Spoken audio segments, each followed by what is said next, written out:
Hello Crane Pirates, this is Mr. Parrigon, the high school counselor, and today I'm going to be talking about scheduling for next year for students that will be in 10th, 11th, or 12th grade. If your student is going to be in 7th or 8th grade, their scheduling event is going to take place later on in the school year. If you are going to have a freshman next year, the freshman orientation night is going to be on May 4th. At 6 p.m. in the library. If your student is going to be in 10th or 11th or 12th grade next year, then this video and this information is for you. We are doing something new this year. We are doing what is called arena scheduling.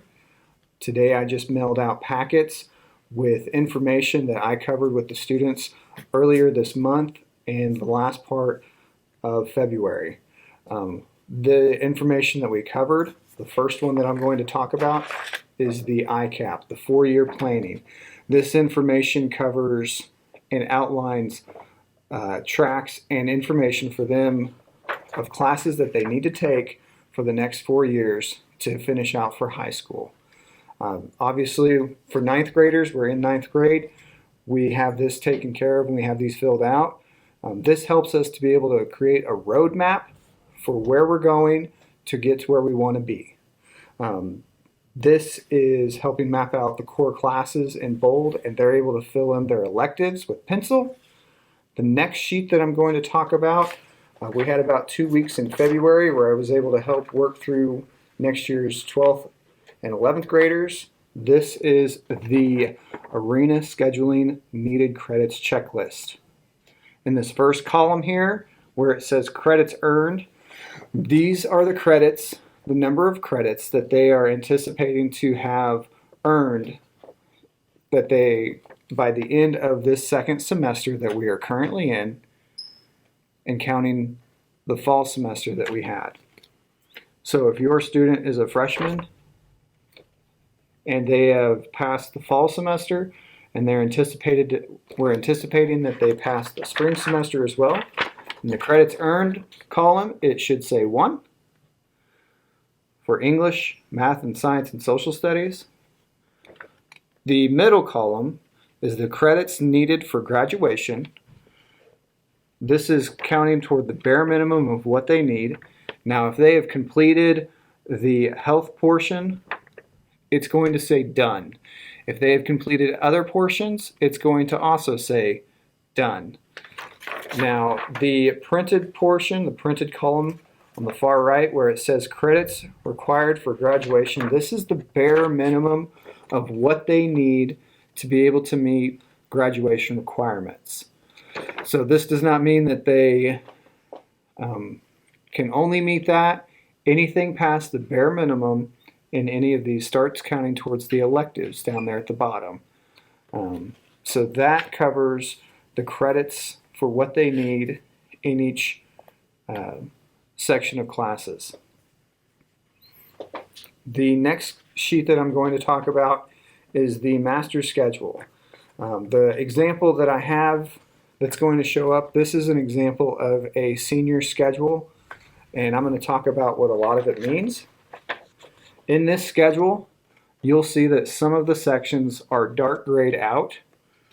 They cannot take those classes because they are either a junior high class or they are a class that we should have already taken and passed in an earlier grade level. Now, I went through and grayed out grade level specific courses. So if your student is going to be a sophomore next year, the English 2s will not be grayed out. They will actually show up as a cleared out white course that they can be able to take. So with this, looking at this grid, it can be kind of confusing, but at the top, it outlines 1 through 7 to where this marks what hour each class is, and then on the columns on the left, those are the names of the teachers that they'll be taking. So what they have done in the class is they have went through and they have selected one class per hour that they can be able to take. They are creating their own schedule. By doing this, they are being able to see what classes are able to work and how they are able to make their schedule work for next year. This took about an entire day for every class that I went into for 10th, 11th, and 12th grade students. They were able to look through the classes and figure out a combination of how that works for them to be able to get their core classes taken care of. During the arena scheduling event, these courses, they will get an updated master schedule that you can find on the school website to where they can be able to have an idea and see what classes are being offered. On the arena scheduling day, which is April 23rd, they will get a fresh copy of a schedule that is grade level specific to them, to where they can be able to make sure and map out their schedule and their courses for next year. Arena scheduling, we will be doing that again on April 23rd for the 10th, 11th, and 12th grade. They will be sitting in the bleachers until their class is called. It will start with seniors first, as they're needing to make sure that they get their graduation requirements taken care of first and foremost, then juniors, and then sophomores. So they will be able to go to each teacher individually, be able to talk to them to make sure that they can be able to get on the class roster that they want, that works best for their schedule and their academic needs. So once they're able to do that, and once myself will be able to check through their schedule to make sure that they are getting all the classes that they need for graduation and the classes that match up best for their academic need, that will be signed off. They'll write down a copy of their schedule, and their schedule will be set and ready to go for next school year before this school year is even finished.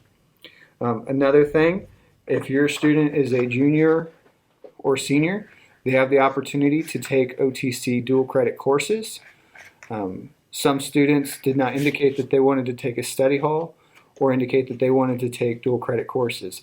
If you want your student to take these courses, you're more than welcome to contact me here at the school. My extension is 1400, or you can email me at Parrigon, Parrigon,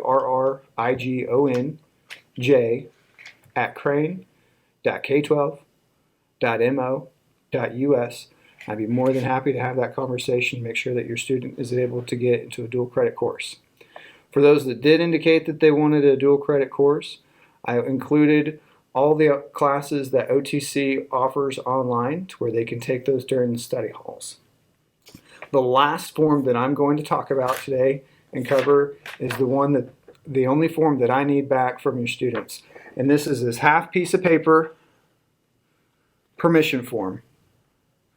This form talks about how I've already had the discussions with your students in the classroom setting about the classes that they'll be able to take and to be able to map out their schedule. There's a section at the bottom that has a space for you to be able to write in your student's name and your signature and date at the bottom. This is the only form that I need returned back to me. I'll have envelopes outside of my office that indicates each grade level, sophomores permission slips, juniors and seniors permission slips, and they just have to slide that in the envelope outside my office, and they'll be good to go to do arena scheduling. If I do not have a permission form for them to be able to participate in arena scheduling, they will not be able to participate in arena scheduling. Arena scheduling schedules will be entered in first and foremost, and if your student is not able to get the permission form into me, then they will not participate in arena scheduling, and their schedules will be created by myself afterwards, after all the other schedules have been put into place.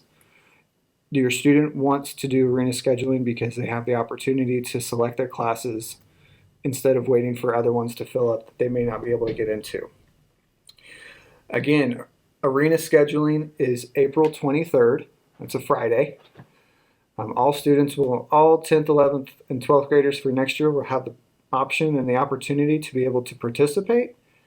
The deadline to have the permission forms in is Wednesday, April 21st. If you have any questions or concerns for this, you can call me here at 417-723-5300, and my extension is 1400. I look forward to your phone call. I look forward to having all the permission forms in to be able to have your students be able to participate in arena scheduling for next year's schedules. Thank you.